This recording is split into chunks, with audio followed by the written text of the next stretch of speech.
Hello everybody, and thank you for joining me for this pre-Shabbat YouTube sermon, and I hope you enjoy it. Last week, the city of Beirut was rocked by a colossal explosion which has pushed Lebanon to the brink of total collapse. The country was already suffering with coronavirus, corruption and economic disaster. And then the explosion happened. It was about a tenth of the size of the Hiroshima nuclear bomb, and its effects were devastating. Hundreds of fatalities, thousands of injuries, and hundreds of thousands of homeless. The economic damage is reckoned in the tens of billions of dollars. Our hearts go out to the Lebanese people at this catastrophic time. Tel Aviv City Hall was lit up with the colours of the Lebanese flag as an expression of solidarity, and the Israeli government has offered humanitarian aid to Lebanon. What are we to make of this terrible disaster? It is instructive to look at this from the point of view of Kabbalah, Jewish mysticism, and in doing so we can derive a message for ourselves even though we are thousands of miles away from those terrible events. The Kabbalistic idea is this: everything that happens in this world is governed by spiritual realities. In the disaster in Lebanon, we see a mirror image of a truth that is embedded in our parasha. It has emerged that the seed of the catastrophe was actually sown some 7 years ago. A ship owned by a Russian businessman was to carry ammonium nitrate explosives from Georgia to Mozambique for mining operations. The ship docked in Beirut and then suffered damage which made it unseaworthy. Its owner lacked the funds to put things right, and in 2014 the cargo was stored in a warehouse without proper safety precautions. And there it sat for years. Last week, after years of inactivity, that seed born of incompetence, insouciance and greed suddenly sprang to life. A fire broke out in the warehouse, causing an uncontrollable chain reaction in the ammonium nitrate, and ultimately the terrible explosion which we have all seen. This dreadful event reveals a universal spiritual pattern which amplifies and magnifies our own actions for good or ill. A mistake, a moment of carelessness, or a premeditated act of evil can lie dormant and forgotten for many years, but it can suddenly blossom into life and do tremendous damage. This spiritual dynamic is especially relevant now.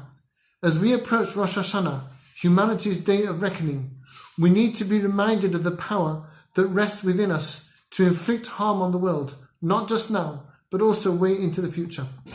We might feel that whether we do or don't wash our hands, talk in shul, learn Torah, think about our prayers, help somebody else, doesn't really matter in the big scheme of things. Facts on the ground are that whether I go from my dinner to my bencher at the table or to slump on the couch in front of the TV doesn't really seem to matter. But our parasha's opening tells us to look beyond facts on the ground, beyond the here and now, to the astonishing butterfly effect that is latent in all our choices. Look, Moshe said at the beginning of our parasha, I am placing before you a blessing and a curse today.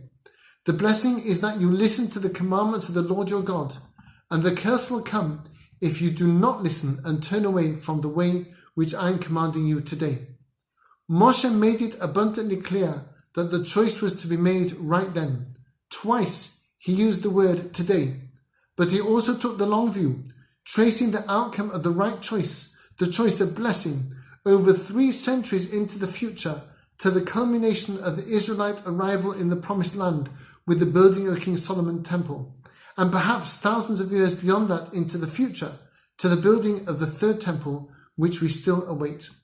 Thus, Moshe told the people that there would be a special ceremony of blessings to be uttered on Mount Gerizim and curses to be uttered on Mount Ebal, 2 mountains in the land of Israel, that we could make our life in Israel meaningful and deserving a divine blessing through our personal holiness, our rooting out the pagan savagery of the Promised Land's indigenous people, and our establishing the temple as the center of global spirituality and a home for God himself on earth.